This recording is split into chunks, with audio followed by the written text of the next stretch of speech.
Hey B108 family. So next week is going to be a very different week for us. We have 4 assessments that we must complete for our school and district progress monitoring.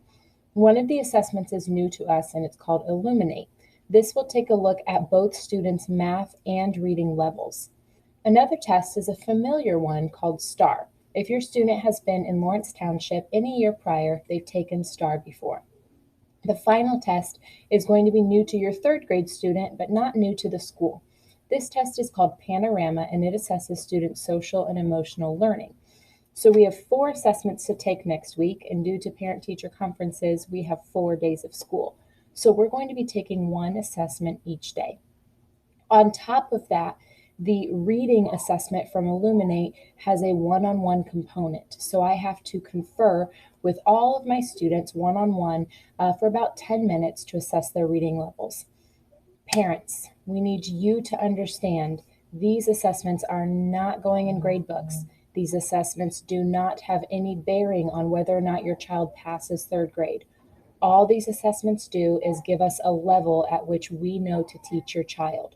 So, with that being said, we need for you to not assist your student in any way during these assessments. Should they be sitting in the physical school building, the teachers would repeat the prompts. Just try your best. It's okay if you don't know.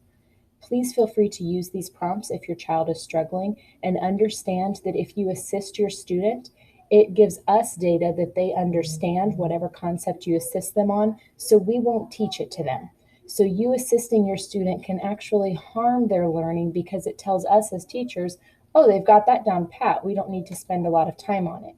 Versus if your student does struggle with that assignment, it gives us data and lets us understand, we need to take some time to look at this as a unit. Okay, so please do not assist your child in any way other than to encourage them to try their best and let them know it's okay if they miss a few. Again, these assessments are not going in the grade book. They have no bearing on whether or not your child passes the grade level. It's simply a gauge to give us a level at which to instruct your child. Okay. With this being said, families and kids, obviously this takes a lot more time than our standard quiz that we might take. So our schedule is going to be extremely different. Attached to this video on Seesaw, you will see a PDF of our schedule next week. This PDF will go over when you need to be on Zoom to complete your tests. It will go over when you need to log on for the one-on-one with me to do our reading assessment. It will also show you when you should be working on parent-teacher conferences, and that schedule has been sent to you parents on Parent Square. So please take some time to review these schedules. Kids, it is extremely important that you log in during the times that it says you are taking a Zoom test. It is extremely important that you log in at your one-on-one conference time. So get your cell phones and set an alarm for the times that you need to be on. Use a timer in your house of some kind. Write it down on a post-it, on a wall.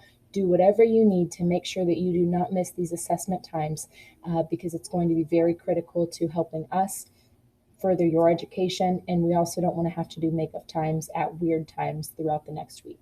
Okay, that's all I have for you. Please again take some time to review the schedule, and we will get right back to our regular schedule after next week. But next week's going to be very different.